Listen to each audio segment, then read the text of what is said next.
Hello, everyone. Today we're going to talk about the New Deal, and we're going to see how Franklin Roosevelt tries to help the nation out of the Great Depression.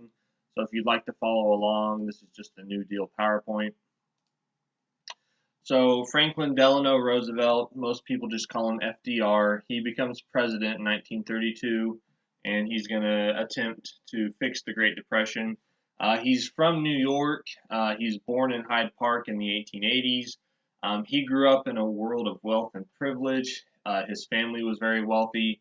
He went to the best schools. He went to Groton, which is kind of a prep school, a private school.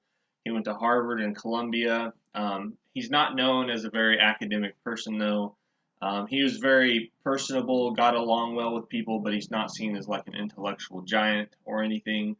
He falls in love with a young lady named Eleanor. They're distantly related. They're married in 1905. They ended up having a large family together. FDR basically kind of mapped out his steps to the presidency. He kind of followed in Teddy Roosevelt's footsteps. He went to the state legislature. He was the assistant secretary of the Navy and then New York governor. That's pretty much exactly what Teddy Roosevelt did. So that's kind of the steps he makes to get to the presidency. He was in Europe a little bit for World War One. He just kind of went there to inspect the troops, kind of see how things was going, but he wasn't involved in any battles, and he didn't play a huge role by any stretch of the imagination. Um, he ran for vice president in 1920, was defeated, and in 1921 he contracts polio. Now, this disease makes him paralyzed, and basically from 1921 until 1928, FDR kind of disappears from the political scene. His wife really kept his name alive. If you look at slide 14, you can see the last picture we have of FDR before polio struck. He spends time in Florida in the 1920s. He goes to Warm Springs, Georgia, and kind of buys this retreat center and turns it into kind of a place polio victims can go to recuperate and try to kind of gain some of their strength back. He learned how to walk with crutches and braces, so most Americans didn't even know he was paralyzed. When he was president, he would kind of hold on to his son's arm and kind of twist around with him, so it looked like he was walking. And remember, um, most Americans just see pictures of him standing or hear him on the radio, so they don't actually know he's paralyzed. And the media helped this.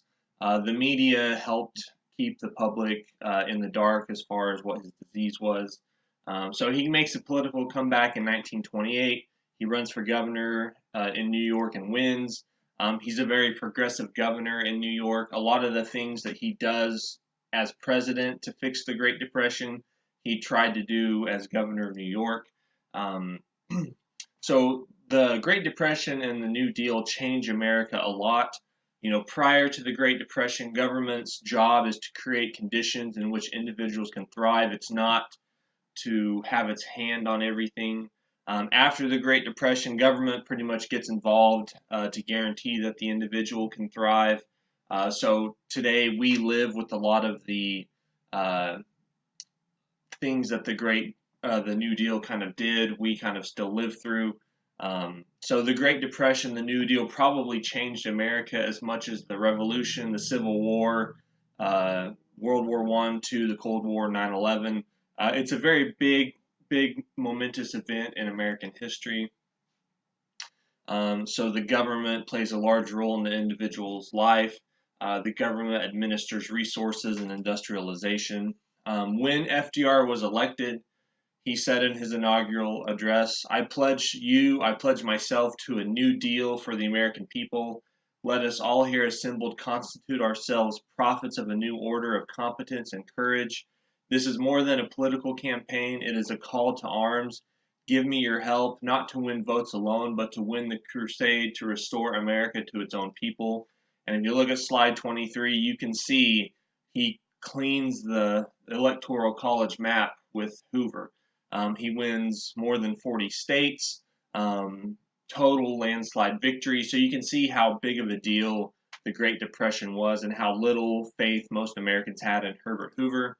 Um, FDR wanted to wage war on the Great Depression like he would wage war against a foreign enemy. He thought the Great Depression required executive action on scale with what you would do during a war. He said, I shall ask the Congress for the one remaining instrument to meet the crisis, broad executive power to wage war against the emergency, as great as the power that would be given to me if we were in fact invaded by a foreign foe. And this might be the strongest the presidency ever got was during the New Deal. Now, historians kind of break the New Deal up into different eras. The first New Deal, the first 100 days, is kind of seen as this first batch of reform. It takes place from 1935 to 1933 to 1935. Then the second New Deal from 1935 to 1938 is kind of the second round of reforms. The first New Deal is more focused on the symptoms, on relief and recovery. There's a little bit of reform in there. The second New Deal, 1935 to 1938, that's more focused on reform. Let's change America's landscape. Let's change her politics, her institutions, so that we can prevent a depression like this from happening again. Whereas the first New Deal is let's help the unemployed, let's help get people back to work, stuff like that. FDR had a group of advisors known as the Brains Trust. These were basically a lot of college professors or people in academia that kind of helped him with ideas. So the first New Deal, what FDR does is he tackles banking failures, agriculture, business, and unemployment. So the first 100 days is March 9th through June 16th of 1933. FDR calls a special session of Congress. FDR and Congress enact and sign 15 major bills. So this might be the busiest Congress has ever been in its history. So some of the laws he passed, I'll kind of go through. The Emergency Banking Act of 1933. You know, thousands of banks are failing and destroying the savings of millions. People would put all their savings in the bank and then lose those savings when the bank went under. FDR closes all the banks in America when he becomes president, and he declares a banking holiday. When what ends up happening is he ends up fixing the problem. He has a fireside chat, and if you look at slide 31, you can watch that fireside chat. And if you're curious what a bank run looks like, watch this clip from It's a Wonderful Life. Basically, everyone is panicked that the banks are going to collapse, so everyone goes in to pull out all their money. Well, the bank doesn't always keep your money on hand, it loans it out. So if everyone demands all their money at once, the bank will collapse because they don't have it. But if you just, through your normal daily routine, pull out money here and there, the banks can make it. So what ends up happening is FDR calls a banking holiday. When the banks reopen, there's no bank failures. Deposits exceed withdrawals, so it's a very good step taken by FDR. Later, he establishes something called the Civilian Conservation Corps. It puts 250,000 young men to work on conservation projects around America. They work in wilderness areas. They plant trees, build fire towers, truck trails. They build paths and parks inside national parks. It kind of targeted unemployed single men, 18 to 25 years old. They get paid $1 a day. They can enlist for 6 months at a time. It's kind of like enlisting in the military. The Federal Emergency Relief Administration was directed by Harry Hopkins. It gave funds to the states for relief work. He spent something like $5 million in the first 2 hours of the administration's existence. They end up spending $1 billion over the life of it. Now, some people worried that it would be bad for the American character to give money to people. One critic said, I don't think anybody can go year after year, month after month, accepting relief without affecting his character. It is probably going to undermine the independence of hundreds of thousands of families. Now, FDR and a lot of people that were pro-New Deal, they did think that handouts were bad. They basically said, we're going to give you a temporary handout to get you back to work, but that's it. He was very strict, or wanted to be very strict, at least when he talked about what this wanted to do. Another law that got passed was the Agricultural Adjustment Act. Basically, farmers were paid not to produce on parts of their land. They pegged farm prices to 1910 prices, and then millers and processors would pay a tax to support this subsidy. So let's say you produce wheat. You're going to be paid not to grow wheat on a certain part of your crop or a certain part of your field, and the people that make bread, they're going to get taxed, and that tax will be given to the farmers. So this gets declared unconstitutional later on because you can't tax one group to pay for something for another group. Um, but the Agricultural Adjustment Act was seen as kind of foolish. A lot of people thought this didn't make sense. The government would pay farmers to destroy their produce, so they would pay farmers to burn their crops, to plow under their fields, and to kill their animals. And basically, the goal was if we destroy food, crops and animals, we'll have less of that, and that'll drive the prices up, so it'll help farmers. So you can imagine people in the city are hungry. People don't have enough food. There's bread lines, there's soup kitchens, and at the same time, the government is paying people to destroy their food. It just doesn't make sense. It's kind of an idea that only a university professor probably could come up with, and it kind of did come from the Brains Trust. Um, so eventually, it does get declared unconstitutional. And keep in mind, it doesn't really make sense if you're the president. People are hungry, but you're going to make food more expensive. That doesn't really make sense, but that's what FDR did. Food imports into the United States go up. So while we're destroying our own food, we're starting to buy more food from other countries. I've got a chart. You can kind of look at that on slide 38. One critic said farmers were paid millions of dollars not to produce crops, while President Roosevelt was telling us that 1/3 of our people were ill fed. For every problem that was solved, 2 or 3 new problems were created. But a lot of Americans felt like FDR was doing something. Early on, FDR said, "It doesn't matter what we try. The American people want us to experiment. They want bold experimentation. If something doesn't work, move on and try something different." So a lot of people put up with FDR. Rexford Tugwell, he was one of the Brains Trust. He said, "I personally have long been convinced that the outright ownership of farms ought to be greatly restricted." There's actually a lot of New Dealers who think that they think more along communist lines. Some of the New Dealers go to Russia and basically see how the communists are doing it and like that, and then come home. So there is a group of New Dealers who are communists, and it turns out later on there's also a group of them that are communist spies. We'll kind of talk about that when we get into the 1950s Red Scare. Congress passes the Security and Exchange, or creates the Securities and Exchange Commission to regulate the stock market. The Banking Act of 1933 creates the FDIC. That ensures your deposits when you go up to the bank. Your money is guaranteed up to $2,500. Later on, it's $100,000, and I think today it's $250,000. The biggest part of the New Deal, though, was the National Industrial Recovery Act of 1933. Basically, it's going to set prices for industry and wages for industry. The organization that oversees this is called the National Recovery Administration, the NRA, and basically it allowed American industrialists to get together and set codes of fair competition.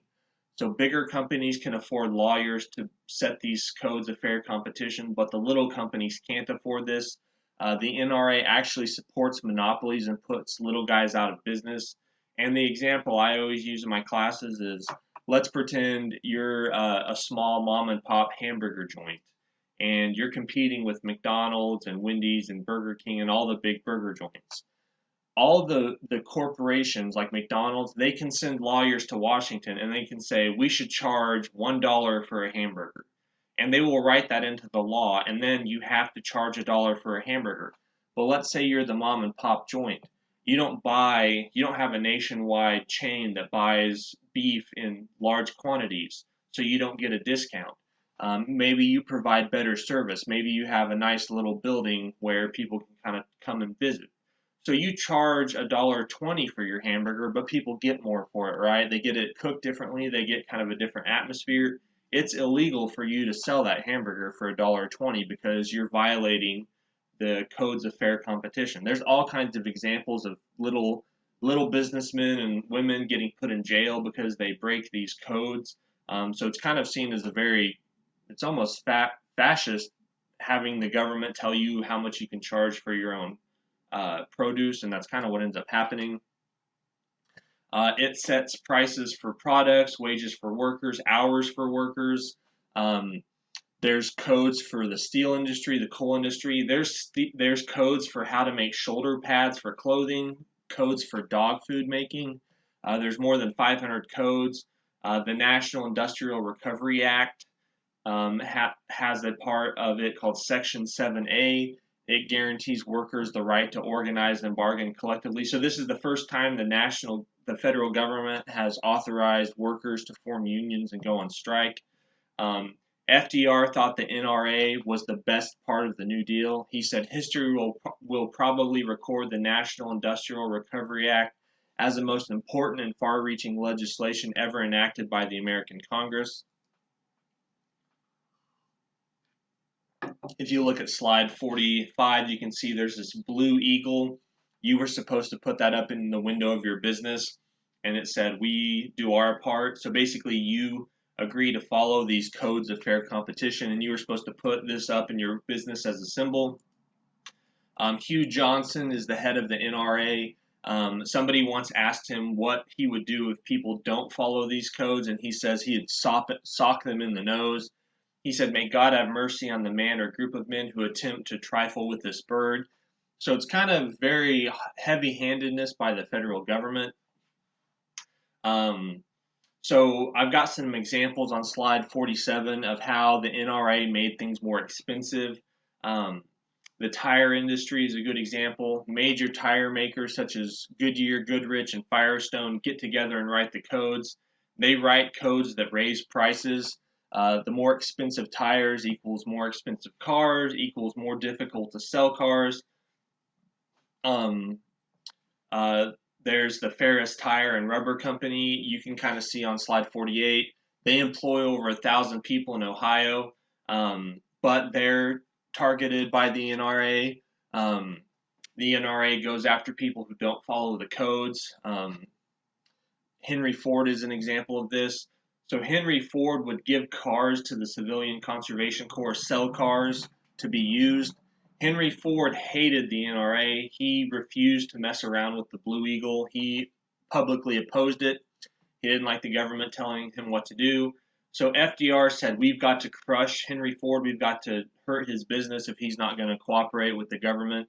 And so Henry Ford had a bid of $169,000 cheaper to provide these trucks, but FDR ended up going with the more expensive trucks just to kind of slight Henry Ford. So basically, FDR's pride makes the government spend more money on things it didn't need to. F.H. Mills Jr. was the president of Master Tire and Service Incorporated in Ohio. He refused to sign the NRA codes and sell at higher prices. NRA officials came to him and threatened to put his heel upon the neck of our little company and twist it with all the force at his command. Fred Perkins was put in jail. You can read his story. Sam and Rose Markowitz were fined and put in jail because they cleaned a pair of suits for 5 cents less than the NRA code provided. So the NRA would tell you how much you have to charge to clean clothes. Jacob Mage was jailed for charging 35 cents instead of 40 cents to press pants. So basically, people go to jail for not following these codes. The Supreme Court case Schechter versus United States ends up having the NRA declared unconstitutional. The government charged these brothers who ran a chicken business with paying wages below the minimum code prices and selling sick chickens and allowing consumers to select their own chickens instead of selecting the chickens from random. Under the NRA code, the customer could not pick the chicken they wanted. So if you're going to, this is the 1930s, you go buy a chicken and butcher it yourself or have somebody butcher it for you. You say, "I want that chicken." That's not allowed. You're supposed to stick your hand in the coop and close your eyes and blindly pick a chicken. That's how crazy these NRA codes are. When the Supreme Court hears that you can't pick the chicken you want, you have to close your eyes and pick one at random. They all laugh, and the Supreme Court usually doesn't laugh at something they do this time because it's so ridiculous. Um, the Supreme Court strikes it down 9-0. So basically, sometimes cases are close 5-4, 6-3, or 5-4, 6-3. But the Supreme Court is unanimous. This goes way too far. Senator Bora from Idaho said the Constitution has been reestablished. Frank Kent said impulsively adopted without mature consideration. The NRA was fastened on the people by the most blatant ballyhoo ever promoted by a government, and it ends in a horrible mess. FDR was furious when the Supreme Court struck this down. He famously said the Supreme Court is taking us back to a horse and buggy interpretation of the Constitution. Later on, the Public Works Administration is started. They built roads, schools, dams, warships, and submarines. They tended to employ skilled workers, people like architects and engineers. On slide 57 and forward, I got some pictures of the different public works that they built. So they build a lot of bridges. They build some aircraft carriers that will be very important for World War II. The Civil Works Administration is formed by executive order in 1933. It puts people back to work repairing bridges, highway, public buildings, community projects. Some of these programs are very similar. You've got the PWA, you've got the WPA, you've got the CCC, you've got the CWA. There's so many of these agencies, they get referred to as the alphabet soup agencies. But FDR promised bold experimentation, and he did do that. Now, some people did not like the New Deal. There's challenges from the left and there's challenges to the right. There's three people in particular that challenge it from the left: Francis Townsend, Charles Coughlin, and Huey Long. Francis Townsend was a doctor from California. He had a plan called the Old Age Revolving Pension Plan. He wanted the federal government to give $200 a month to people over the age of 60. They must retire from their job so that a young person could take their job, and they have to spend that $200 within a month. So basically, his goal is get the old people out of the workforce, but give them money to spend so that the economy keeps going. Father Charles Coughlin was a radio priest. He was a Catholic radio priest.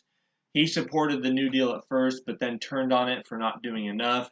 He started something called the National Union for Social Justice. Probably the most colorful critic of the New Deal was Huey Long. He was a governor and senator from Louisiana. He started something called Share Our Wealth Society. He famously said he would make every man a king. He wanted to confiscate the wealth of the riches, have high taxes so that they could redistribute America's wealth. He wanted to write every household in America a $5,000 check one time, and then after that, give every household $2,500 a year. There's a speech he gives on slide 68, a little YouTube link. It's only like 5 minutes. I'd like you to watch that. You can kind of see what it would look like. Now, basically, there's no way you could have confiscated the wealth and fixed things. Even if you would have, somebody did an analysis, you would have given every family $400, not $5,000. So people on the left criticize the New Deal for not going far enough. That's important to remember. The left-leaning part of the Democratic Party, the more liberal and progressives, they don't think FDR is going far enough. A lot of times they say all he's doing is saving capitalism. We want capitalism change. We want socialism. We want, a welfare state, stuff like that. People on the right tended to oppose the New Deal because it went too far. So Herbert Hoover writes a book called The Challenge to Liberty. Something called the American Liberty League gets formed. Democrats and Republicans join it. Basically, they say that the government is getting too involved in the economy. So FDR is kind of getting attacked from both angles. The second New Deal emphasizes more on reform. The Wagner Act gives workers the right to organize and strike. This replaced Section 7A of the NIRA when it was declared unconstitutional by Schechter versus the United States. It establishes the National Labor Relations Board, which we still have today. It protects workers from coercion, supervises union elections, and organizes workers and does things like collective bargaining. We have the Social Security Act in 1935. This provides old age pensions, unemployment compensation. It's funded by mandatory contributions by employers and employees. So this is probably one of the most famous parts we still have of the New Deal. Um, the Works Progress Administration is part of the Second New Deal. It also works on public works. FDR runs for re-election in 1936. He wins an even larger amount than in 1932. Now, a lot of people didn't know if FDR was going to win in 1936. Remember, this is a crazy new event in American history, the Great Depression and the New Deal. No president had ever done anything like this. William Leuchtenberg, is an FDR biographer and historian, he said FDR's election in 1936 was very much in doubt. So how did FDR win such a big landslide? FDR's policy of using the federal government to attack the Great Depression does account for some of it. FDR's charisma also played a role, his connection with the American people through his fireside chats. But FDR also gives away a lot of government money to help people vote for him. So through patronage, he gets votes. FDR uses relief money to win elections and build up the Democratic Party.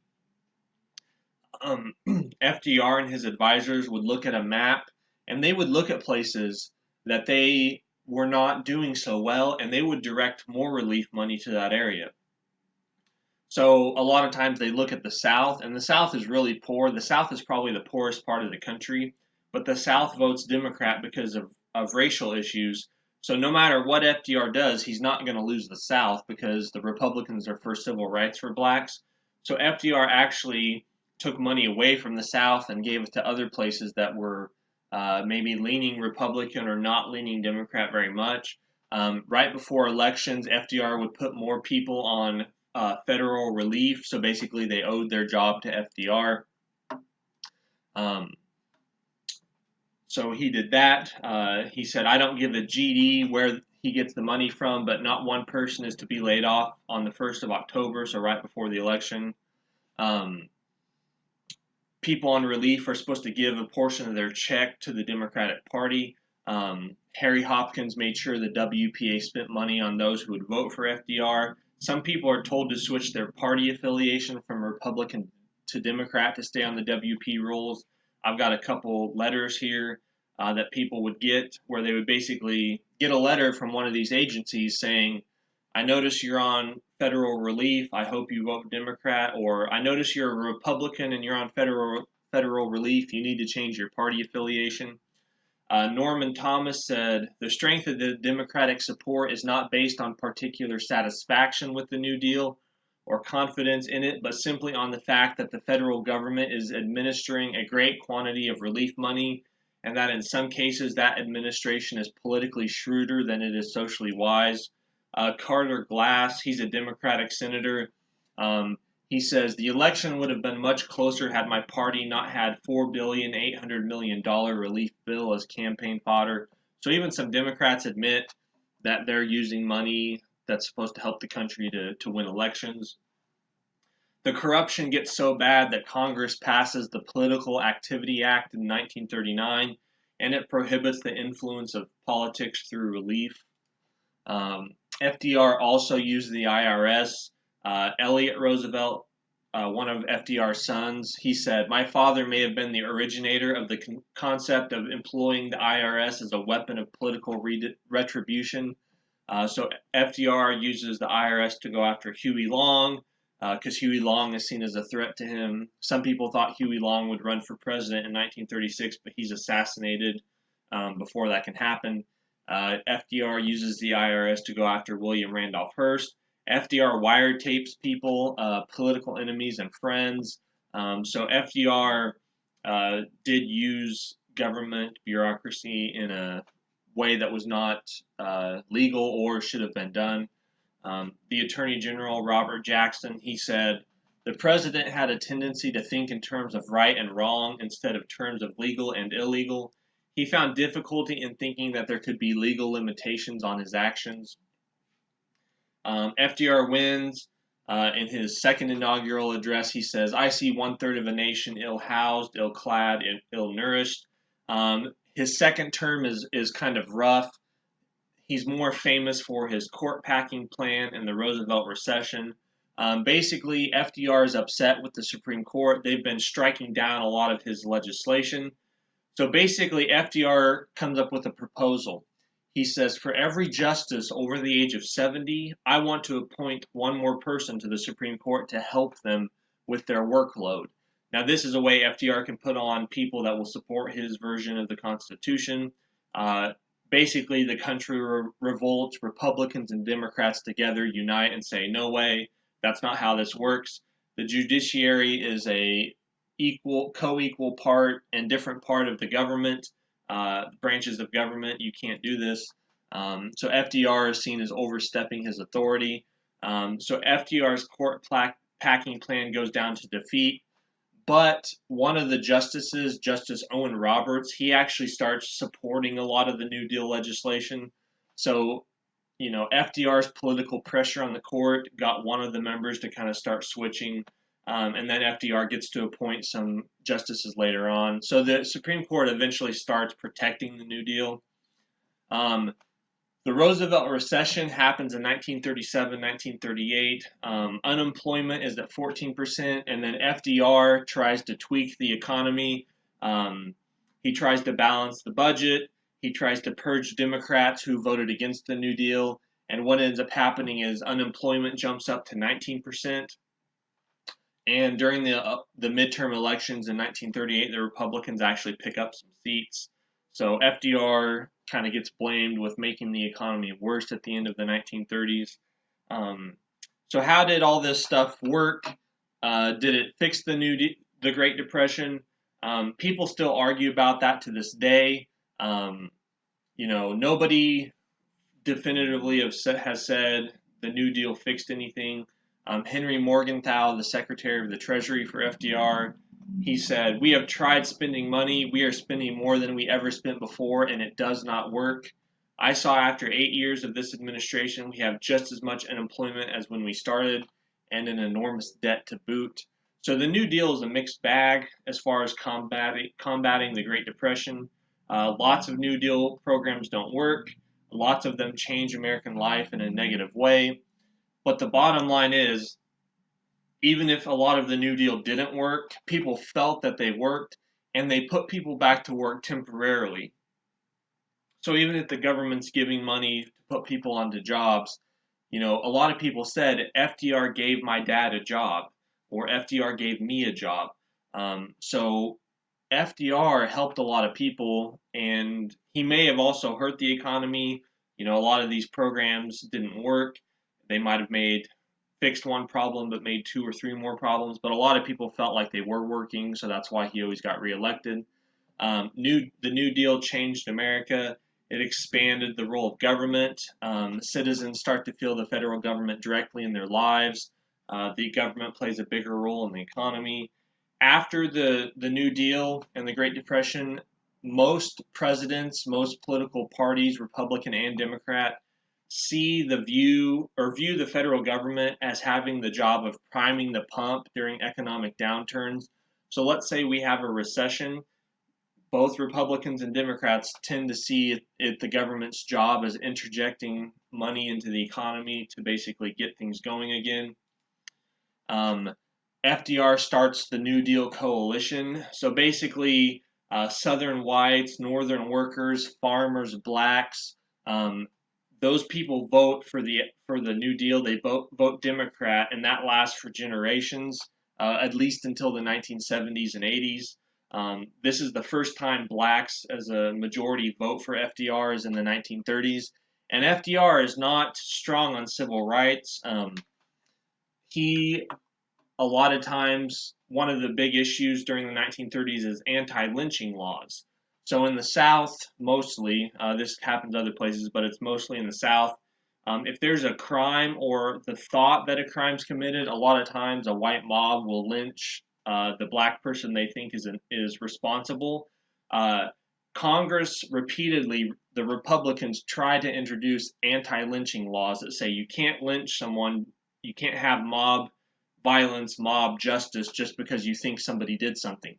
And FDR constantly says, quit bringing that up. He says, I don't have time to mess with civil rights for blacks. If I start supporting blacks, I'll lose the Democrat Party, and that's kind of my political base. So FDR gets blacks to vote for him, but not because he supports civil rights. It's because he was seen as a president who cared for you, cared for the American people. He gives people jobs. He's fixing the economy, so that's kind of why he gets elected. He helps create the welfare state. You know, it's the government's job to assume responsibility for the sick, the elderly, the unemployed. The presidency changes. You know, the executive branch becomes much more powerful. The bureaucracy grows. FDR is elected to 4 terms. He's the only president in history to be elected to more than 2 terms. Um, so the New Deal changed everything. But when World War II hits, in 1941, the New Deal comes to an end. FDR says Dr. New Deal has been replaced by Dr. Win the War, and he's focused on foreign affairs, and that's where we'll pick up next.